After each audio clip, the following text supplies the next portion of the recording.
E aí, galera, hora da gente falar sobre pontuação. Quem nunca ficou com aquela dúvida numa frase do tipo: João foi ao mercado e comprou algo e retornou à sua casa e cozinhou o que comprou. Existe vírgula antes do e? Não existe? Depois da vinheta, a gente vai ver como isso funciona. Vamos lá!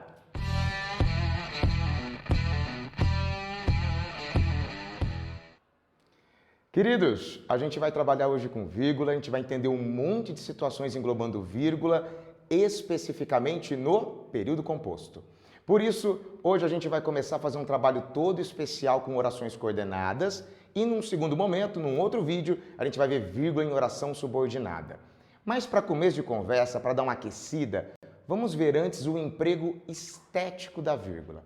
Já parou para pensar que a vírgula que você usa, por exemplo, na sua redação, em situações informais, em textos até um pouco mais coloquiais, também foi calculada para ser empregada no texto literário para gerar efeitos estéticos? É o que a gente pode encontrar, por exemplo, nesse fragmento que eu trouxe para vocês de um romance dos mais especiais da nossa literatura contemporânea, de um autor português chamado José Saramago. A obra se intitula, tá embaixo, ó, Ensaio sobre a Cegueira. Vamos ler juntos algum trechinho para começar a perceber que esse autor utiliza a vírgula de uma forma muito diferente do que a gente usualmente encontra por aí. Ó, o autor diz assim: o homem disse, vírgula, e aí você encontra uma letra maiúscula, está a chover. Sabe o que aconteceu nesse início de texto?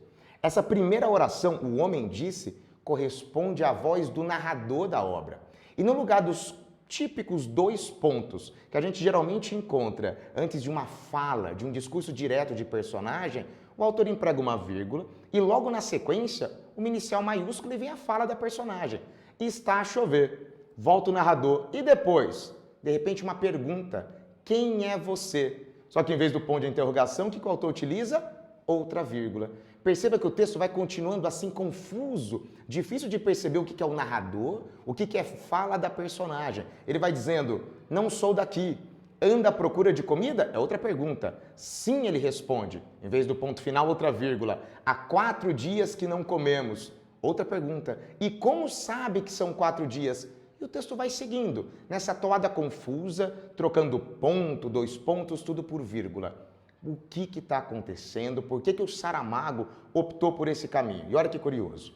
A obra Ensaio sobre a Cegueira tem no enredo, tem na sua trama principal, a história de um surto de cegueira. De repente, todas as pessoas, ou praticamente todas as pessoas do mundo, ficam cegas. E todo mundo cego, todas as pessoas no meio desse grande caos criado pelo surto de cegueira, também não conseguem se identificar, também não conseguem conversar com clareza, e o que você está lendo, de certa forma, consegue representar o caos que ocorre dentro daquele contexto da obra. O autor ele muda a pontuação tradicional, para criar um efeito estético que, de certa maneira, faz você sentir, no meio da linguagem da obra, o que os personagens estão passando ali. Esse é um exercício, ou melhor, esse é um texto de um exercício que foi cobrado em vestibular, e não faz nem tanto tempo assim, ó, no Enem 2017. Esse fragmento que eu destaquei ali para vocês foi o texto de referência para um exercício que a gente vai fazer juntos agora. Dá uma olhadinha. O enunciado diz: a cena retrata as experiências das personagens em um país atingido por uma epidemia, que é a de cegueira. No diálogo, há a violação de determinadas regras de pontuação. E aí vem algumas opções. A letra A dizia: revela uma incompatibilidade entre o sistema de pontuação convencional e a produção do gênero romance. Olha, se fosse realmente possível falar de incompatibilidade, nós não estaríamos lendo um trecho de um romance. O autor utiliza vírgulas de um jeito pouco usual, fugindo da pontuação tradicional, mas ele produz sim um romance, então a gente vê que não é incompatível. A letra B sugere: provoca uma leitura equivocada das frases interrogativas e prejudica a verossimilhança. Na verdade, não. A verossimilhança e até mesmo a ideia de uma leitura mais ou menos equivocada não depende dessas vírgulas. Elas apenas propiciam uma experiência de imersão com aquilo que está acontecendo, com aquilo que as personagens estão sentindo. A letra C, essa sim bonitinha, diz que singulariza o estilo do autor e de fato se torna um estilo singular, singular no sentido de único, e auxilia na representação do ambiente caótico. Chega a usar o termo caótico enquanto li aquele contexto, que é exatamente assim, uma grande bagunça, uma grande desordem. Essa é a alternativa do gabarito oficial desse exercício do Enem lá de 2017. Só um comentário rapidinho.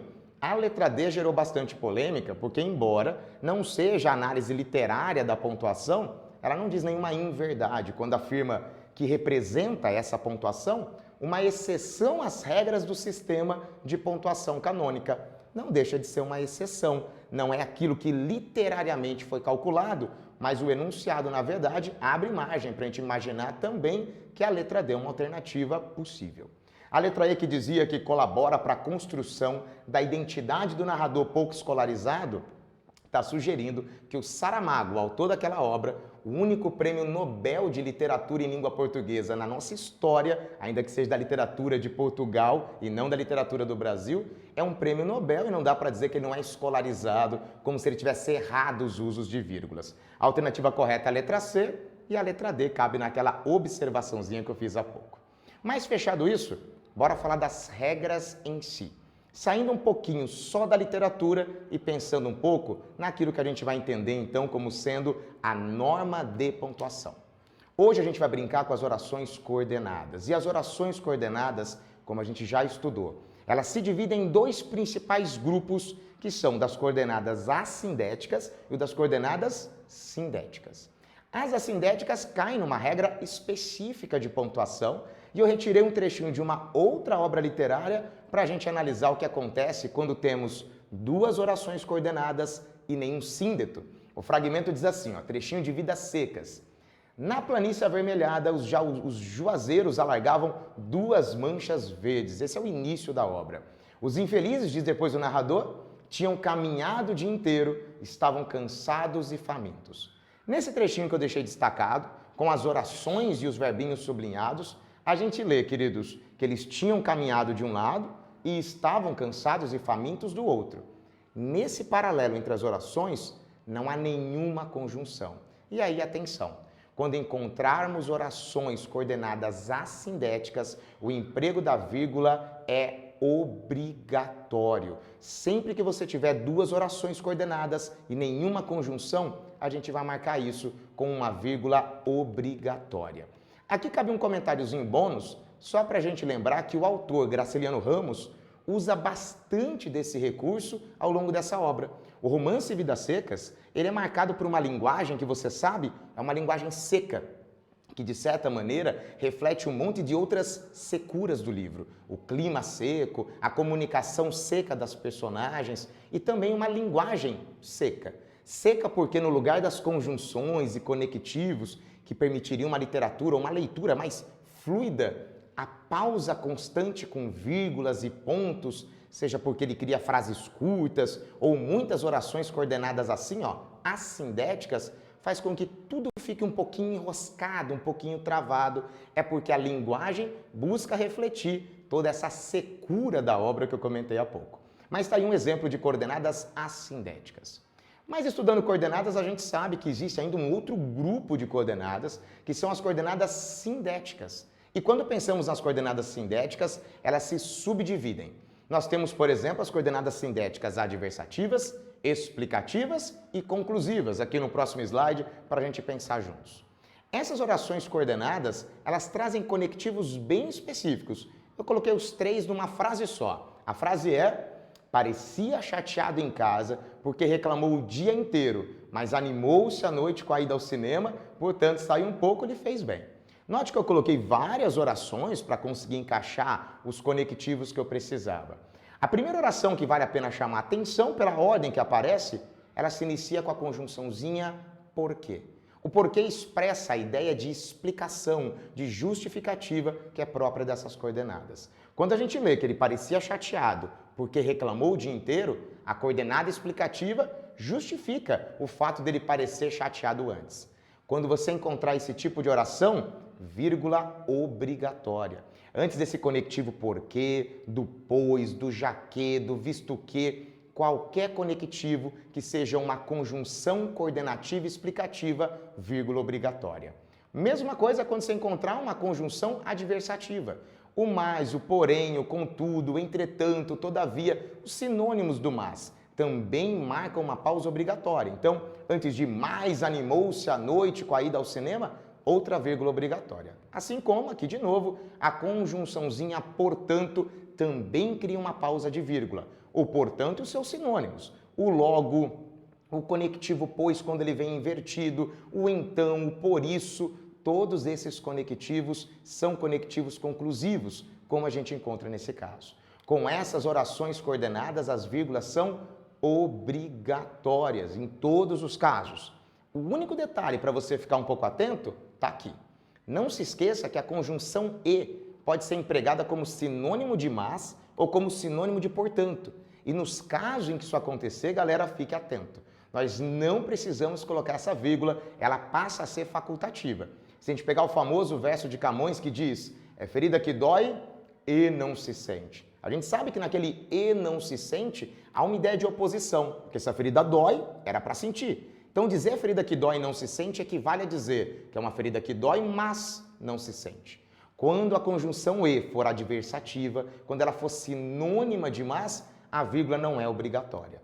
Aqui um outro caso, uma frase aleatória, queridos, com a conjunção e com valor de conclusão. A frase diz, a prefeitura priorizou a educação, portanto, o ensino melhorou. E o ensino melhorou. Quando o conectivo e for sinônimo de portanto, também a vírgula é facultativa. Aqui embaixo eu deixei para vocês essas mesmas duas sentenças com a vírgula, só para a gente lembrar que então temos essa possibilidade de empregar ou não a vírgula com adversativas e conclusivas quando a conjunção e é quem aparece pelo caminho. Na continuação desse conteúdo de coordenadas, a gente vai para as alternativas. Nas orações coordenadas alternativas, a gente vai lembrar que, embora a maioria das gramáticas prezem pela ideia de que, se utilizarmos a conjunção ou, por exemplo, a vírgula é obrigatória, existem exemplos dos mais importantes na literatura, como em Memórias Póstumas, em que a conjunção ou aparece sem vírgula. Olha que interessante. Trechinho de Memórias Póstumas. Súbito deu um grande salto, estendeu os braços e as pernas até tomar a forma de um X. Decifra-me ou devoro-te, diz Brás Cubas. No fragmento decifra-me ou devoro-te, a gente vê a conjunção ou ligando duas orações, decifrar e devorar de cada um dos lados. A vírgula não foi empregada por Machado de Assis. E aqui, galera, na mesma obra, no mesmo romance, outro trecho com a conjunção ou e agora sim a vírgula presente, ó. Certamente os dizia com muita graça ou revelava algum talento precoce. Nesse outro trecho da obra, o autor utiliza uma vírgula. Aí vale lembrar, alguns linguistas deixam muito claro que o conectivo ou pode marcar uma pausa mais longa ou mais curta no texto. Em geral, embora seja uma dica mais subjetiva, ela pode ajudar. Quando as orações são mais curtas, decifra-me ou devoro-te, normalmente não se emprega a vírgula antes do ou. Quando as orações são um pouquinho mais extensas, a vírgula tende a ser empregada. Mas, de qualquer forma, fica aqui o veredito. Vamos entender que com a conjunção ou, nas alternativas, a vírgula é facultativa. Belezinha? E para terminar, vamos falar delas, das aditivas.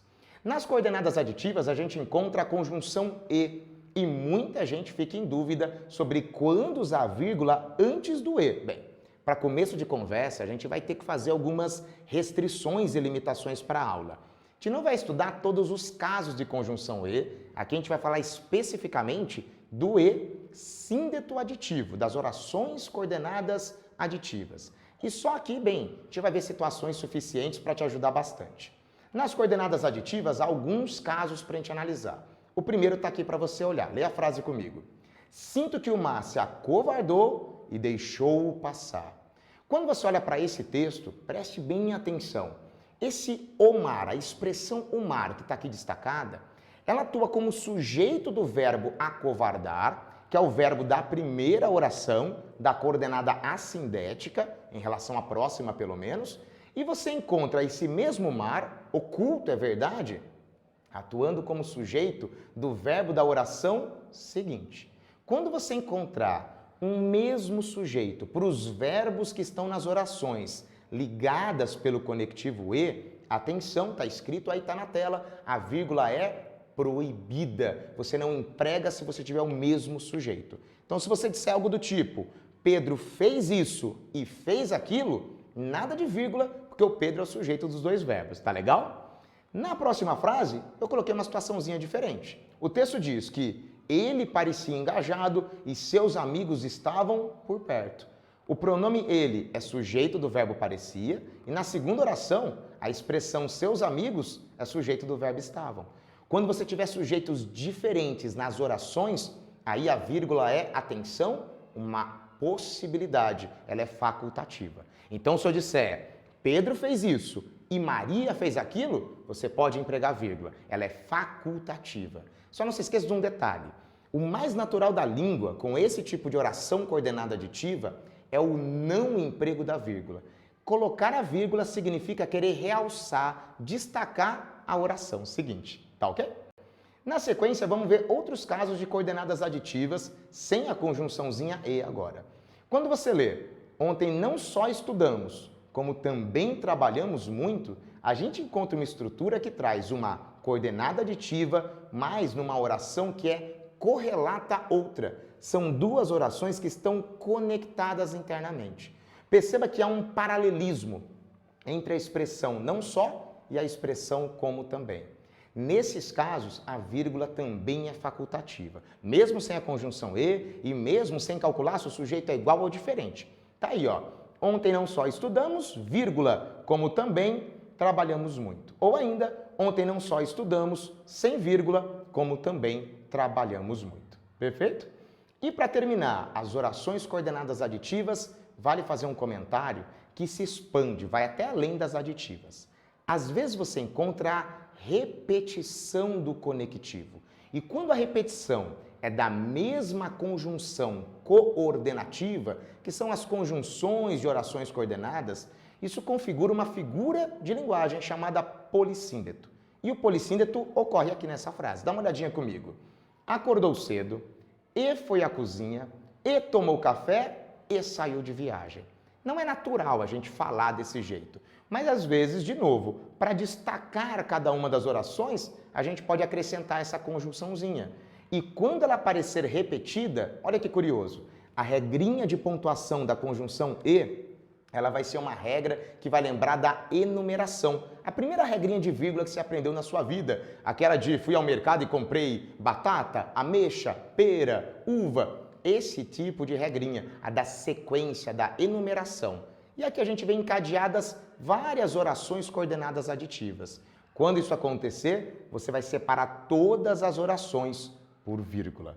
Fez sentido isso? Tranquilos? Vamos para a próxima. Na sequência, eu gostaria de aproveitar o momento polissíndeto para fazer um comentário importante sobre o emprego desse polissíndeto, galera, no texto literário. Porque no texto literário a gente pode fechar com uma observação curiosa de que quando um autor do quilate de Machado de Assis, de novo no romance Memórias Póstumas, emprega um polissíndeto, ele quer dizer alguma coisa com isso. O fragmento que eu destaquei aqui para vocês faz parte de um dos capítulos iniciais do romance Memórias Póstumas. O capítulo se chama O Menino... Olha eu tentando aqui, vou esquecer o nome do capítulo. O Menino é o Pai do Homem. No capítulo O Menino é o Pai do Homem, nós encontramos um fragmento do romance em que o autor conta da sua infância. E quando ele conta da sua infância, o próprio Brás Cubas se descreve como um menino diabo. E o menino diabo seria um menino endiabrado, um menino que apronta muito, que é arteiro. Ele descreve aqui por meio de alguns artifícios o que ele apronta tanto. O texto dizia, ó, por exemplo, um dia quebrei a cabeça de uma escrava porque me negaram uma colher do doce de coco que estava fazendo. Perceba que mais do que arteiro, muito agressivo e violento o menino.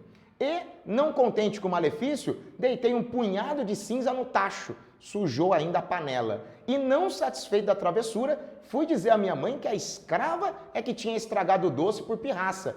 E eu tinha apenas 6 anos. Note que essas conjunções e apareceram em sequência. Por quê? A intenção do Brás Cubas nesse momento é de enfatizar as ações que justificam ele ser o menino diabo, o menino endiabrado, o menino arteiro que ele quer te convencer. A repetição da conjunção e marca esse destaque, faz essa ênfase ficar mais evidente no texto. Um comentáriozinho, perceba que no lugar de vírgula, no último emprego, galera, do polissíndeto, na última setinha verde, o autor utiliza um ponto e vírgula. A gente vai falar de ponto e vírgula num outro momento, mas perceba que essa já é uma possibilidade, adiantando as coisas que vêm pelo caminho. E para terminar, falta a gente só pensar, galera, no que seria um quadro resumo para fechar as orações coordenadas. Vale lembrar então, resumindo rapidamente, que as assindéticas têm vírgula obrigatória, assim como as explicativas, adversativas e conclusivas. Na alternativa, a vírgula é facultativa e quando você tiver uma oração aditiva pelo caminho, cuidado para ver se os sujeitos são iguais, diferentes, se as orações são ou não correlativas, que a vírgula pode ser proibida ou facultativa.